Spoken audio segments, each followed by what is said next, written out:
किससे किससे इंस्पायर हुए तो आपने ये चीज़ मतलब स्टार्ट की? इंस्पायर वाली कोई बात नहीं है इसमें। लॉकडाउन चल रहा था तो पर्सनली लगा कि करनी चाहिए इंसान को। हर इंसान के पास टैलेंट होता है तो डाउनफॉल बंदे का चल रहा है, तो वो डाउनफॉल जो अभी मेरा चल रहा है कि मेरा करियर खत्म हो गया यार, मैं काम नहीं करना चाहता हूँ, बट स्टिल। और स्टार्ट करें इसको 3 2 1।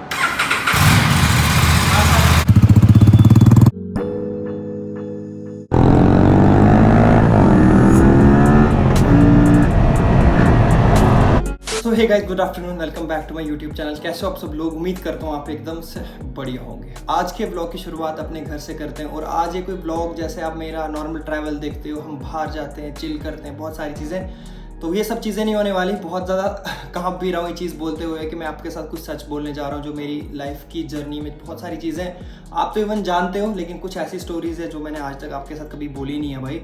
तो अभी 14 दिन के बाद व्लॉग डाल रहा हूँ, कॉज रिसेंटली मेरे यूट्यूब चैनल पे एक स्ट्राइक पड़ी थी, तो स्ट्राइक की वजह से मैं 14 दिन तक व्लॉग अपलोड नहीं कर पा रहा था, ठीक है।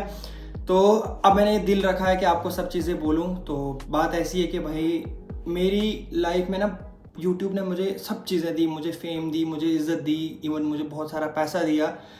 एंड मैं ये कभी कभी सोचता हूँ कि शायद मेरी लाइफ में ये मैंने कभी ड्रीम भी नहीं किया था कि मैं ऐसी कभी लाइफ जी पाऊँगा। बिकॉज होता है कि भाई मैं जेन्युइनली फील करता था कि मुझे लगता था कि मैं यूजलेस हूँ। मेरे पेरेंट्स बोलते थे, पापा मोस्टली बोलते थे कि भाई तू बाहर जाके कभी 10 रुपये कमा के दिखा भाई कि 10 रुपये कैसे कमाए जाते हैं। बोलते हैं यार पेरेंट्स जो बच्चों को टॉन्ट मारते हैं, लेकिन मुझे अल्लाह ने दिया, मुझे फेम मिला, पैसे मिले। एंड कहीं ना कहीं भाई बहुत बड़ी गलती ये की कि मैंने सही वक्त पे पैसे को संभाला नहीं भाई।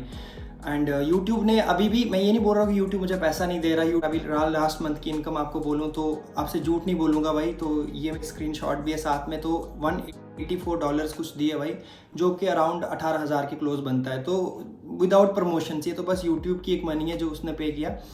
लेकिन जो मेन प्रॉब्लम आ रही है कि भाई ये पैसा काफ़ी नहीं है। जो सेविंग मुझे करनी चाहिए थी सही वक्त पे, वो मैंने की नहीं। उसकी वजह से मैं थोड़ा स्ट्रगल कर पाता हूँ। जैसे डेली व्लॉग्स करने होंगे तो उस हिसाब से बजट क्रिएट नहीं होता, या मेरे को कहीं दूर का ट्रिप प्लान करना होगा या कहीं जाना होगा। मैं ये नहीं बोल रहा हूँ कि मैं कोई सिंपत्ति ले रहा हूँ या मेरे पास कुछ बचा नहीं है, मेरी लाइफ की सारा जर्नी खत्म हो चुका है। बट हाँ, थोड़ा प्रॉब्लम ये है कि सही इन्वेस्टमेंट नहीं की पैसों की। और हमारे अंदर हम 26 ईयर्स के होते हैं, तो भाई बच्चों का, ऐसे लड़कों में तो होता है कि भाई हमें क्या होता है कि सबसे पहले स्ट्रगल करना है भाई। हमारी स्ट्रगल ये है कि एक फैमिली हमें इस्टेब्लिश करनी है, आगे हमारा वाइफ होगी, सारी चीज़ें होगी। एंड हम लड़कों के साथ ऐसा होता है ये कि भाई हम सोचते हैं फ्यूचर को लेके, और हमें सोचना भी पड़ता है, ठीक है ना। बहुत सारे भाई होंगे जो काम कर रहे होंगे, कुछ डॉक्टर बनना चाहते हैं, कुछ इंजीनियर बनना चाहते हैं, कुछ भाई ब्लिंकिट कर रहे हैं, कुछ जोमैटो कर रहे हैं। कितने सारे भाई लोग सारा पैसा कमा रहे हैं भाई, किसके लिए? अपने फ्यूचर के लिए, अपने डेली टू डेली नीड्स, इतनी सारी चीज़ें होती है भाई वो पूरी करने के लिए। एंड मैं भी उनमें से एक हूँ भाई। मैंने चूज़ किया था प्रोफेशन व्लॉगिंग, जो भाई यूट्यूबर हूँ। एंड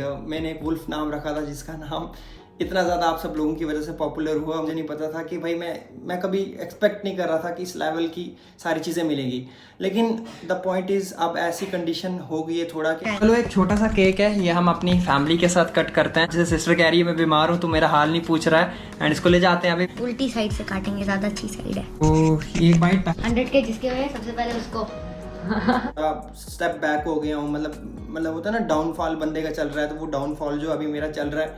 एंड मैं एक हेल्दी स्टार्टअप करना चाहता हूँ। लाइक अभी भी यूट्यूब, मुझे नहीं ऐसा कि मेरा करियर खत्म हो गया एंड मैं काम नहीं करना चाहता हूँ, बट स्टिल मैं एक सही जगह इन्वेस्टमेंट, एक बिजनेस चाहता हूँ कि जो मेरा ग्रो हो। लेकिन वो एकदम से इनिशियली नहीं होगा, तो उस पर हमें टाइम बहुत लगेगा। स्टार्टिंग से मुझे सपोर्ट किया, सबको मेरी जर्नी पता है, लेकिन ये पार्ट नहीं पता था कि मैं अब कभी लग्जरियस कार दिखाता हूँ, बाइक्स दिखाता हूँ, एंड मैं कभी ट्रैवल वाली वीडियोज़ डालता हूँ तुम्हारे साथ। कभी हम कहीं होते हैं, हम रेस्टोरेंट्स में रहते हैं, हम फूड सब चीज़ें कितना एंजॉय करते हैं, लेकिन बैक साइड पे जो एक स्टोरी होती है वो सब चीज़ें आपको नहीं पता थी। एंड कि शायद मुझे लगता है वक्त आ गया कि भाई हमें खुद को संभालना है। एंड आप सब लोग, मैं चाहता हूँ आप सब लोगों से भाई, आप जो भी मेरे भाई मुझसे रिलेट करते हो कि मुझे लाइफ में क्या आ रहा है, कंटिन्यू रखना चाहिए यूट्यूब ब्लॉग्स को भी, और साथ में कुछ फ्यूचर का भी सोचना चाहिए, या फुल टाइम यूट्यूब को फोकस देना चाहिए। एज आपको पता है कि एक ऑडियंस बिल्ड की थी भाई हमने। सोहेब भाई, मैं आपसे कुछ पूछना चाहता हूँ, अगर इजाज़त हो आपकी तो।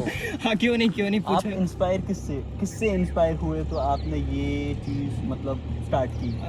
एक्चुअली सच कहूँ तो इंस्पायर वाली कोई बात नहीं है इसमें। लॉकडाउन चल रहा था कि कुछ क्रिएटिव करे, तो मुझे ऐसे पर्सनली लगा कि करनी चाहिए इंसान को। हर इंसान के पास टैलेंट होता है तो कहाँ से कहाँ पहुँचा। मेरे पास RS 200 थी, KTM, देन आफ्टर Z900 जो अभी मेरे पास रिसेंट बाइक है। एंड मैं प्लान ये भी कर रहा हूँ कि फर्दर में हम एक अच्छी गाड़ी भी ले सकते हैं। इवन ऐसा नहीं है कि हम अभी गाड़ी नहीं ले सकते, हम सारी चीज़ें कर सकते हैं, लेकिन एक होता है ना सेविंग होना। कभी फ्यूचर को लेके सबसे पहले इंसान का घर होता है, फैमिली होती है, शादी होगी कल को, वही तो कितनी सारी चीज़ें रिस्पॉन्सिबिलिटीज़ बढ़ती हैं। एंड उनमें से मुझे लगता है कि मेरे ऊपर भी सारी चीज़ें एक बर्डन पड़ रहा है, जिसकी वजह से मैं थोड़ा परेशान रहता हूँ भाई, बहुत ज़्यादा रहता हूँ, थोड़ा नहीं कहता हूँ, बट घर वालों के ताने सुनने एंड ऑल दैट, वो सब ये चीज़ें बोलते हैं कि like what you have achieved and what you have done.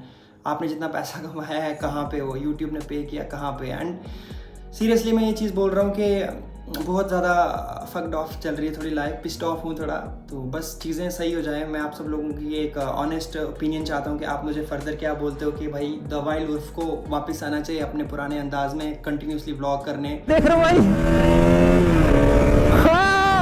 Black versus red bull finally, हमारी फुल पावर आगे भाग रही है, काफी ज्यादा खुशी हो रही है मुझे यार, ताकि हम अपनी वापस से एक ऑडियंस बनाएं जो हमसे डिस्कनेक्ट हो गई, जिनको पता नहीं हमारे साथ हो क्या रहा है, चल क्या रहा है। फिलहाल अभी हम आ जाएंगे भाई अप्रीला के शोरूम भी जाने वाले, कॉज आपको पता है मैंने आपको रिसेंटली एक बाइक दिखाई थी जिसका नाम अप्रीला RS 457 था।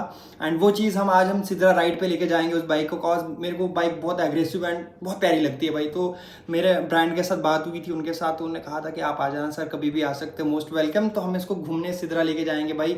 सो गाइज अभी हम नीचे पहुंच गए लॉन में अपने, तो वो रही अपनी बाइक, आप Z900 वहाँ पे रखते हैं भाई इसको आराम से शांति से। आज के ब्लॉग में हम लेके जाएंगे भाई NS 200, मतलब ये भी अपनी बाइक है। कि भाई छोटी बाइक्स आपको भी पता है कि इनके साथ ना एक अलग लेवल की मोहब्बत होती है, इनके साथ तुम टचअप दे देते हो, हल्का हल्का मॉडिफाई कर लो इनको, तो कितनी अच्छा मतलब चीज़ें हो जाती है। तो अब जैसे बड़ी बाइक है, मेरे पास 900 है, तो भाई उसमें तुम क्या ही मॉडिफिकेशन कुछ भी करोगे, कुछ वायरिंग शॉर्ट हो जाएगी तो मान लो तुम 30-40 हज़ार का तुम्हें ऐसा ही नुकसान हो जाएगा।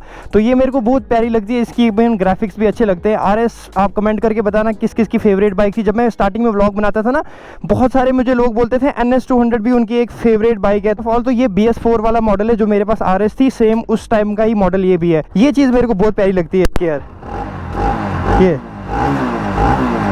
देखो कितना सॉलिड साउंड करती है। आजकल की नई NS 200 बहुत सारी आई है, लेकिन यार ऐसा साउंड उनमें नहीं है भाई, पता नहीं क्यों है। आप पता है कि व्लॉग्स जो इस पे आएंगे, इसका जो आपको पता है खर्चा भी कम रहता है। तो मैं जब तक फाइनेंशियली खुद भी स्टेबल हो जाऊंगा, जैसे मैंने चीज़ें बोली कि भाई कुछ चीज़ें लाइफ में थोड़ी दिक्कत चल रही है भाई, तो हमारे पास Z900 तो रहेगी, हम उसको कभी कभी निकालेंगे। लेकिन ये वाली बाइक का क्या है भाई, हम इसको हमेशा निकालेंगे, इसमें व्लॉग्स डालेंगे। आपको कैसा लगेगा मेरे को वो बताना भाई, कि आप अच्छा फील करोगे। और ये सब चीज़ें मैं चाहता हूँ कि अपना बैक जो अपना फॉर्म पहले वाली थी ना, वो वापस लानी है मुझे। और इसका पुश भी बड़ा प्यारा है यार, मतलब ये देखो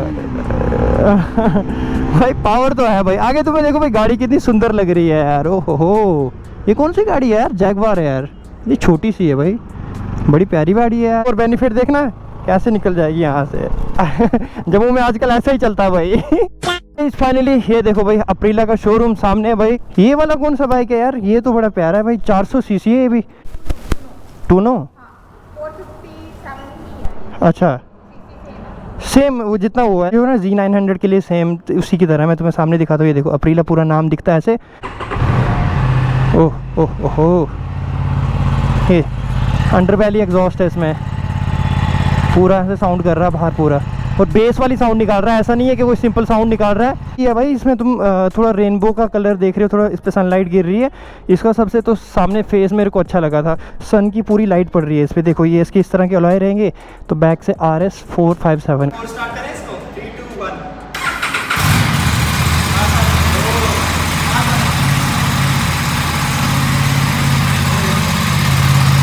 राइड करने जाएंगे या सिद्रा कहीं भी जाएंगे तो कोई इशू तो नहीं है इसका? लाइक ऐसे कोई इशू नहीं रहेगा। बाकी है कि इसका एक लिमिटेड एरिया दिया जाता है हमको, हाँ। कि मतलब कि वहाँ तक आप चला सकते हो, उसके बाहर ना जाए। बाकी इसको कोई इशू नहीं है। इंजन वगैरह जो हैंग किया हुआ है, हाँ हैंग किया मतलब जैसे नॉर्मल बाइक्स के अंदर होता है चेसी के ऊपर इंजन रखा होता है। Okay. इसका है कि इंजन हैंग किया हुआ है। हैंग करने से क्या है कि इसकी स्टेबिलिटी ज्यादा हो गई है। ओके, और स्टेबिलिटी जैसे KTM जो आप कह रहे थे ना, एक पुश सा देता है जब हम उसको राइड करते हैं, तो इसका आप ऐसे फील नहीं कर पाओगे जब तक आप इसको चलाओगे नहीं। हाँ, तो अभी हम इसको राइड करेंगे। और भाई ने क्या किया, इसमें एकदम से नंबर प्लेट वगैरह लगा के दी है, जो कि भाई हमें एकदम से स्ट्रीट एकदम से लीगल करके दी है भाई। पावर जो है सबसे ज्यादा किस वाले मोड पे है, स्पोर्ट्स में या जो भारी है? बड़ी है, भारी है बहुत यार, वो बहुत भारी है। मुझे लग रहा है कोई 180 kg तक तो होगी। अच्छा पूछ दे रही है यार। बताओ इसका मीटर क्यों नहीं चल रहा है? अच्छा मीटर तो चलना चाहिए ना यार। कहाँ पे 210 नहीं जाती है यार? सही में जाती है?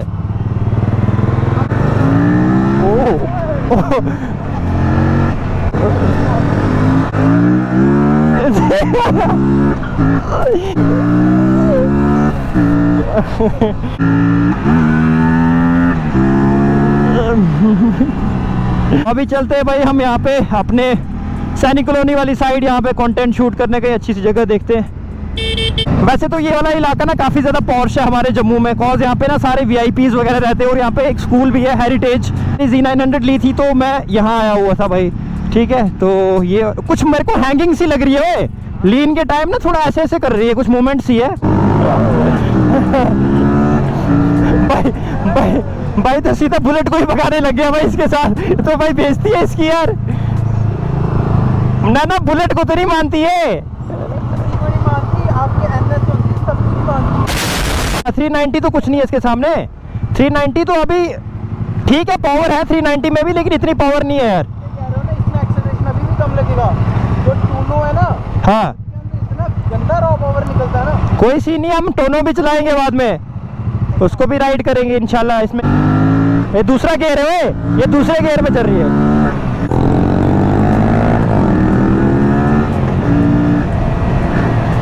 एक तो बड़ी खूबसूरत लग रही है और कूल भी लगी। मैंने राइड करके देखा तो मतलब खड्डे में जब गिर रही है तो काफ़ी अच्छे से इसका मतलब पूरा ना सस्पेंशन बैठ रहा है। ये देखो नंबर प्लेट यहाँ लगाई है भाई ने। उस वाली साइड से कुछ फ़ोटोज़ वगैरह लेंगे।